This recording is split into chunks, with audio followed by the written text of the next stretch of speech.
Hello दोस्तों, नमस्कार। SM किसी चैनल में मैं आप सभी लोगों का दिल से बहुत बहुत स्वागत करता हूं। फर्स्ट टाइम विजिट किया जरूर चैनल को सब्सक्राइब कर लेना। उसी के साथ साथ free stock market classes, let's run stock market and finance, इन दोनों चैनल को भी फॉलो करना, सब्सक्राइब करना। दोनों चैनल की लिंक आपको आइदर ऊपर आई बटन पे या फिर नीचे डिस्क्रिप्शन में मिल जाएंगे।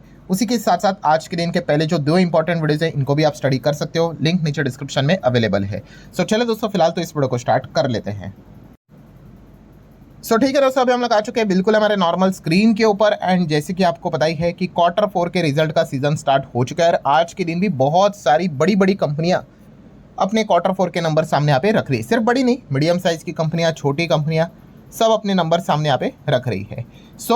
यहाँ पे हम लोग बात करने वाले दोस्तों एक ऐसी कंपनी के बारे में जो कि एक पर्टिकुलर चीज़ को लेकर काफ़ी ज़्यादा पॉपुलर है। कौन सी चीज़? की इस कंपनी का जो मालिक है वो कौन है? रिलायंस। Yes, ultimate holding. अगर हम लोग यहाँ पे बात करेंगे दोस्तों, रिलायंस मतलब कौन सी? अनिल अंबानी वाली? अरे नहीं, मुकेश अंबानी वाली। रिलायंस इंडस्ट्री अल्टीमेट इनकी होल्डिंग कंपनी है। ठीक है। जैसे कि मैं आपको बताना चाहूँगा, मुकेश अंबानी की भी बहुत सारी कंपनियाँ देखने को मिल जाती है, बहुत सारे वो कंपनीज खरीदते भी है एंड बहुत सारी कंपनियाँ शेयर बाजार में भी लिस्टेड है।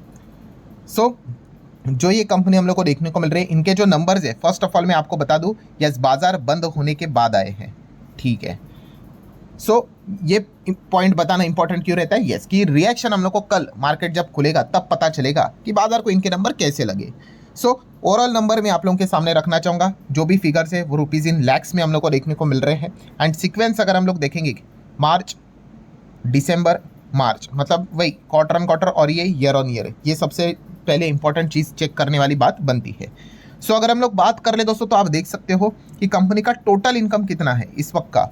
13,800 का टोटल इनकम है। लास्ट टाइम ये 15,000 का था और एक साल पहले भी 15,700 या फिर 750 का टोटल इनकम आप कह सकते हैं। मतलब 15,700 से 13,800 ईयरली डाउन, क्वार्टरली 15,000 से 13,800। आप यहाँ पे देख सकते हैं ईयरली क्वार्टरली दोनों डाउन। चलो हम कह सकते हैं यहाँ पे कि कुछ एडजस्टमेंट हो सकते हैं, अदर इनकम का भी एडजस्टमेंट है। इस वक्त 1100, लास्ट टाइम तो 1600 था, बट स्टिल अगर हम लोग यहाँ पे रेवेन्यू फ्रॉम ऑपरेशन मतलब क्या? कंपनी का प्योर बिजनेस, इससे कंपनी की कितनी कमाई हुई है, जिसको हम लोग इनकम भी बोलते हैं। वो भी अगर हम देखेंगे तो इस 15,700, 13,300 तो और ये 12.5 के आसपास है। मतलब क्वार्टरली, ईयरली कंपनी का जो रेवेन्यू है, कमाई है, वो हम लोग को ड्रॉप होते हुए देखने को मिली है। जब भी इसको हम लोग क्या बोलते हैं? ये जो रेवेन्यू रहता है, यस, इसी को हम लोग बोलते हैं टॉप लाइन। काफ़ी लोग पूछते भी है ना कि सर यार टॉप लाइन आप बोलते हैं, ये क्या होता है? तो टॉप लाइन मतलब जैसे कि पहली चीज़ जो रहती है वो रेवेन्यू बताना यहाँ पे होता है। एंड अगर रेवेन्यू अगर गिर गया दोस्तों, तो यूजुअली जो बॉटम लाइन होती है, जो हम कह सकते हैं प्रॉफिट, अर्निंग्स तक हम आ जाते हैं, वो भी बिगड़ने के चांसेस बढ़ जाते हैं। लेट्स सी कि कमाई तो यहाँ पे कंपनी की ईयरली क्वार्टरली डाउन हुई है, क्या प्रॉफिट में भी गिरावट है? तो इसके लिए क्या देखना पड़ेगा? ये तो इनकम हो गया, अब कितना खर्चा किया है वो देखने वाली बात है। अगर हम ओवरऑल खर्चे को भी अगर बात कर ले, तो आप देख सकते हैं यहाँ पे टोटल एक्सपेंडिचर लिखा हुआ है, कितना है? 14,300। लास्ट टाइम था 14,900 और उसके पहले था 15,500। तो ठीक है भाई, इनकम से हम खर्चे को हटा देंगे, प्रॉफिट मिलेगा या फिर लॉस मिलेगा? हम देख सकते हैं बिना किसी एडजस्टमेंट का परफॉर्मेंस है, जिसको हम लोग क्या बोलते हैं? Profit before tax. बट यहाँ पे तो माइनस ब्रैकेट में लिखा हुआ है, मतलब क्या है? माइनस कितना? 570 का नुकसान नजर आ रहा है। इसके पहले तो ये 52 का प्रॉफिट था और उसके पहले 192 का प्रॉफिट था। यहाँ पे तो प्लस प्लस में चीजें चलती थी, अब तो भाई इस क्वार्टर में तो कंपनी माइनस में ही चली गई है। डेफिनेटली माइनस में चली गई, मतलब ये कोई सेलिब्रेशन करने वाली बात तो है नहीं। और यहाँ पे कोई एडजस्टमेंट नहीं है, प्रॉपर एक्सपेंसेस को हम पकड़ कर यहाँ पे चल रहे हैं। अब इसके बाद मल्टीपल एडजस्टमेंट स्टार्ट होंगे, टैक्स देना पड़ेगा, तो टैक्स से रिलेटेड एडजस्टमेंट यहाँ पे होने के बाद final profit for the period और द ईयर हम लोग को देखने को यहाँ पे मिल जाता है, जो कि अलग अलग वेबसाइट, न्यूज़पेपर, आर्टिकल्स में देखने को मिलेगा। तो प्रॉफिट तो है नहीं, अगेन ब्रैकेट में 447 माइनस नुकसान है। यहाँ पे पहले 14.34 प्लस में था फिगर और इसके पहले 141 ये भी प्लस में फिगर था। प्लस प्लस से सीधा माइनस में आ गया, मतलब कंपनी प्रॉफिट से हम लोग को घाटे में आती हुई देखने को यहाँ पे मिल चुकी है। तो ऑब्वियसली ये कोई अच्छी बात तो होती है नहीं, ठीक है, बट है तो छोटी कंपनी, तो इस प्रकार की सिनेरियोज हम लोग को देखने को मिल जाते हैं। प्रॉफिट से घाटे में, घाटे से वापस प्रॉफिट में, जितनी छोटी कंपनी उतना इसमें हम लोग को ज़्यादा वॉलेटिलिटी देखने को मिल जाती है। नो डाउट अगर हमारा जो पैट है, नेट प्रॉफिट आफ्टर टैक्स, अगर वो नेगेटिव रहेगा तो आपका EPS भी रहेगा, वो भी नेगेटिव में ही रहेगा। आप यहाँ पे देख सकते हैं फाइनल पॉइंट जो EPS है वो भी क्या है? ऑलमोस्ट 3.5, बट क्या है, माइनस में लिखा हुआ है। और इसके पहले के जो भी ईपीएस थे वो सारे हम लोग को प्लस में देखने को मिल रहे थे। मतलब कंक्लूजन क्या है दोस्तों, कंक्लूजन हम यहाँ पे कह सकते हैं दोस्तों कि कंपनी यहाँ पे पहले मुनाफा कमाती थी क्वार्टरली ईयरली, वो अभी हम लोग को कंपनी घाटे में आते हुए देखने को यहाँ पे मिल चुकी है। सो किस कंपनी की हम बात करें तो दोस्तों हम बात करें लोटस चॉकलेट। ये जो कंपनी है दोस्तों, ये मुकेश अंबानी ने रिसेंटली इसको यहाँ पे खरीदा था। रिसेंटली मतलब हो गया अच्छा खासा टाइम यहाँ पे हो चुका है। आप सभी लोगों को पता ही होगा, जैसे अभी मैंने आपको कहा कि मुकेश अंबानी, रिलायंस, इनकी जो कंपनी है वो मल्टीपल कंपनीज को खरीदते रहते हैं। ठीक है, अभी जैसे कि हम लोगों ने देखा था कैंपा कोला, वो भी उन्होंने खरीदा था। तो ऐसे बहुत सारे वो कंपनीज यहाँ पे खरीदते रहते हैं। एंड हमें कैसे पता चलेगा, जैसे मैंने आपको बताया कि किसी भी कंपनी का शेयर होल्डिंग पैटर्न चेक करना होता है। एंड वहाँ पे अगर आप प्रमोटर का नाम देखोगे, ठीक है, तो प्रमोटर है कितना, 72%। एफआईएस नहीं है, डीआईएस नहीं है, गवर्नमेंट ना के बराबर, बाकी पब्लिक। सो काफ़ी रिस्की टाइप की कंपनी, जैसे मैंने कहा काफ़ी छोटी कंपनी है, तो प्रमोटर पब्लिक में ही स्टेक देखने को मिला। और प्रमोटर में जब आप चेक करोगे तो आपको नाम यहाँ पे मिलेगा रिलायंस कंज्यूमर प्रोडक्ट लिमिटेड। ठीक है, तो ये रिलायंस 51% तक का स्टेक लेकर बैठा हुआ है। और ये रिलायंस कंज्यूमर जो रहेगा, इसका भी अगर आप ऊपर चेक करोगे कि इसका स्टेक किसके पास है, सो जैसे मैंने कहा कि अल्टीमेट होल्डिंग कंपनी एकदम ऊपर का अगर कंपनी की बात करें, वो रिलायंस इंडस्ट्री के पास ही डायरेक्टली इनडायरेक्टली हम लोग को स्टेक देखने को मिल जाती है। तो मतलब क्या है, यस, ये भी कंपनी हम लोग को रिलायंस के अंडर ही देखने को यहाँ पे मिल रही है। सो इस कंपनी की पॉजिटिव साइड कौन सी है, जैसे कि मैंने आपको कहा कि मुकेश अंबानी, रिलायंस, नाम काफ़ी बड़ा है, तो एक एडवांटेज तो यहाँ पे रहता ही है।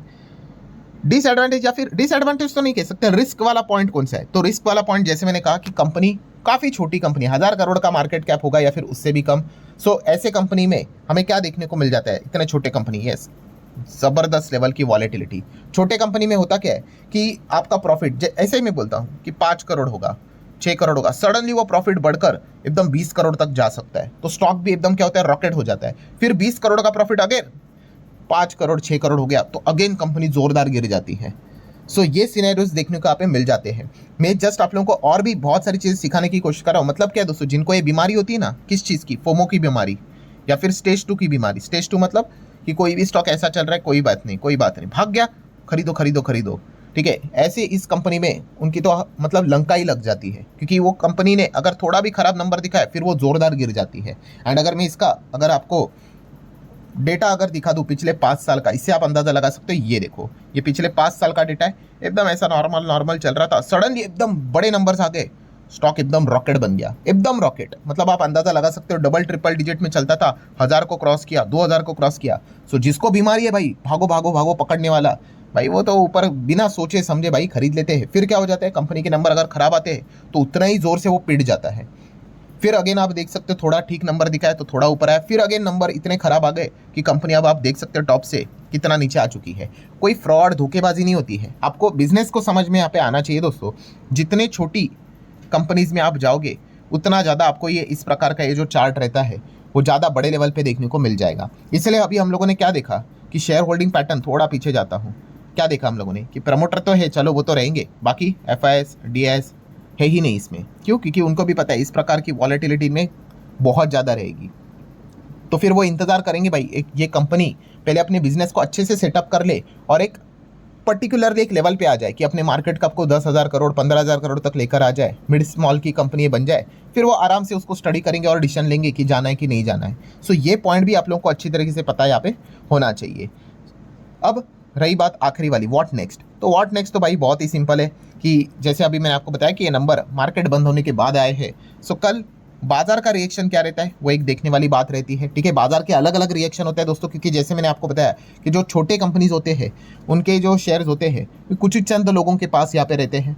अगर उन्होंने ज़बरदस्त बेचा तो ज़ोरदार गिरावट होती है, किसी ने अगर खरीदा भी तो ज़ोरदार तेज़ी भी यहाँ पे आ जाती है। इस प्रकार की बहुत सारी एक्टिविटीज़ इस प्रकार की छोटी कंपनीज में आराम से आपको देखने को मिल जाएंगी। ठीक है, बट हमारा फोकस कहाँ पे हमेशा होना चाहिए, कंपनी के बिजनेस की ओर। और बिजनेस की अगर बात कर ले तो ये जो रिपोर्ट कार्ड निकल कर आता है कि कंपनी ने क्या बिजनेस किया है, उसमें तो साफ साफ चीज़ें देखने को मिल रही है कि कंपनी पी से एल तक आती हुई देखने को यहाँ पे मिल चुकी है। सो नो डाउट जो नंबर्स है वो बिल्कुल भी कोई अच्छा परफॉर्मेंस हम लोग को दिखाते हुए देखने को नहीं मिल रहे हैं।